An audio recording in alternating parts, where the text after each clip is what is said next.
My name is Tyler Nance, and this is my speech on a changing climate. So since the late 19th century, we've seen a huge increase in the amount of temperature increase that's also been happening.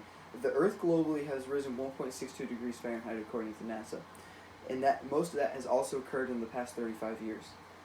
What's also been happening is a huge increase in CO2, and we're starting to notice is that correlation isn't just a coincidence. They're directly correlated, and they pertain to each other. So we're going to dive into the facts on what those scientists are starting to say. We're going to start to understand and break down exactly why CO2 is causing a rising in the temperature. And then we're going to start to see if we can find any solutions within your communities that can lead to bigger changes. So we can see right behind me is that we can see that there's a graph, the yellow line being the CO2 increase and the orange line being the temperature increase. Obviously you can see that temperature line does wiggle a little bit, but the general trend is that it's rising. And then CO2 is pretty much a direct increase as we're just putting more and more of that into the atmosphere with factories and transportation and other various sources. We've also seen is a change in the ocean temperature. And with that temperature of the air that's changing, what it's going to do is it's going to slowly increase the temperature of the water. And the water, the oceans do hold 75%, so there's a ton of water on this Earth. And with that 1.05 degrees Celsius change, we've also seen that it's also starting to melt our ice caps. And this comes from the 2020 NASA study, is that the oceans have risen 700 meters since 1969. We've lost about 286 billion tons and gone to about 127 billion tons since 1993 to 2016. Again, all that coming from the NASA 2020 study.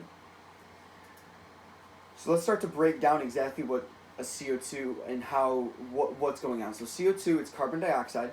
And from the 2020 study done by NASA, they went back and they wanted to study and they wanted to understand exactly how CO2 works as what we call a greenhouse gas.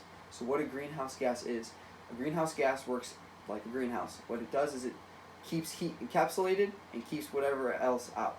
So what's going on is that the sun is reflecting light down and heat and energy onto the earth, and the earth reflects that back off of its surface, and it's starting to hit the CO2, which is forming into its container, also known as the atmosphere, and it's not allowing it to escape. It's allowing that energy to bounce back again towards the surface. So it goes from the sun, surface, bounces back off that CO2 as it's trying to leave the atmosphere, and heads back into the surface. So basically you're getting fractions and fractions and fractions of repeated amounts of energy that are starting to hit each other.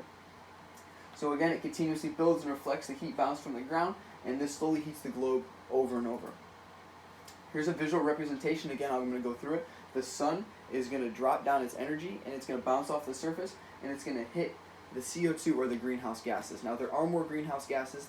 Carbon dioxide, or CO2, is one of 6, but CO2 is the most prevalent, as that's what we human beings are causing the most of right now. So, what's going on with our oceans in this greenhouse gas? So, water has a high specific heat. What specific heat is, it's going to get a little sciencey, but it's going to be it's the amount of energy needed to raise 1 kilogram by 1 degree Celsius. So the best way to think about it is that it takes, if in the beginning of summer, the air is starting to heat up around you, but you go jump in your pool is still really cold from the winter or the spring, and it takes a long time for that pool to catch up, per se, to what's going on. So basically, with that energy, you need a lot of energy, especially with the amount of water that's going on. And if you're trying to increase the temperature, well, you're also going to want to decrease the temperature as the oceans also go through a seasonal phase. What's happening is that since the air is rising and it's not decreasing enough, those oceans are slowly starting to creep up in the numbers. What this is causing stronger hurricanes, stronger storms. It's also causing the ice shelves to melt. And when they come into the water, and when those ice shelves melt, they go into the water, they're going to raise the sea level again by about 700 degrees. So the oceans start dictating the air around them. So as the ocean temperatures rise, well, the air around them is going to automatically rise. And then you dump more energy into it, that air rises again, the oceans are going to rise up again to that temperature, and then it's going to be a repeated value all the way up. And again, these are fractional amounts. Don't believe we're going to raise 10 degrees Fahrenheit in one time, but what's going to happen is that these small little increases are going to start to build up into bigger problems, and then that's what we need to start focusing on, are those small problems.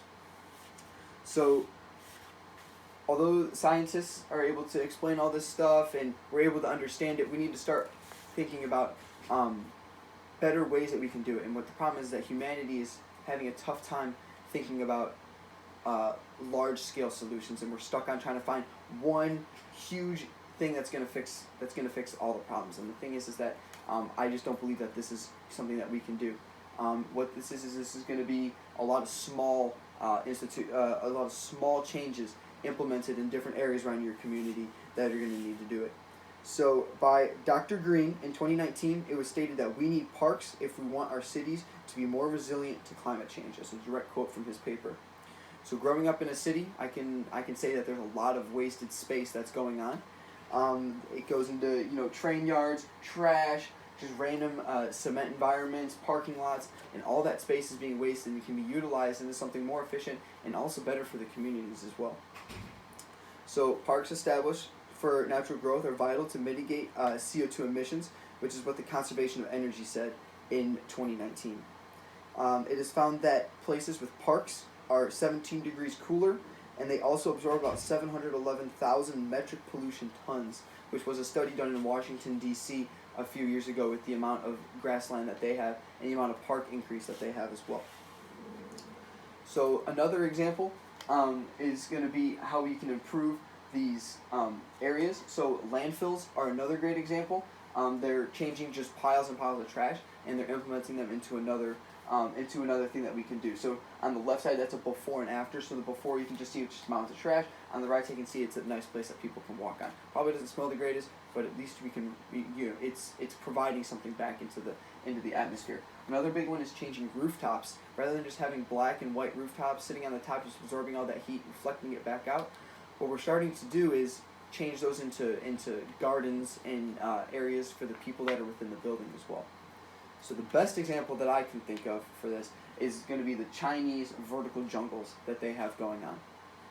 So what they're doing is they're taking apartment complexes, abandoned buildings, and they're even just building these, and they are straight up just towers and towers and towers and floors and floors and floors of just jungles. Because their city is so dense, they don't have the area to make those parks in those different spaces either. So they decided if they can't spread out, they're going to spread up, and then that is the best way. There have been some issues going on with it. Obviously, there's, with an increase in plant life, there's also been an increase in mosquito activity, and everyone hates mosquitoes. But we need to find out what exactly we're trying to fight here.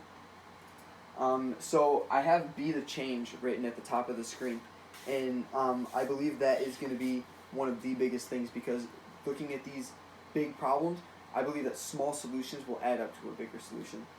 So with CO2 reaching an all-time high, it's essential that we start to look at the history and understanding of what's going on, and then start to find those solutions like we talked about today.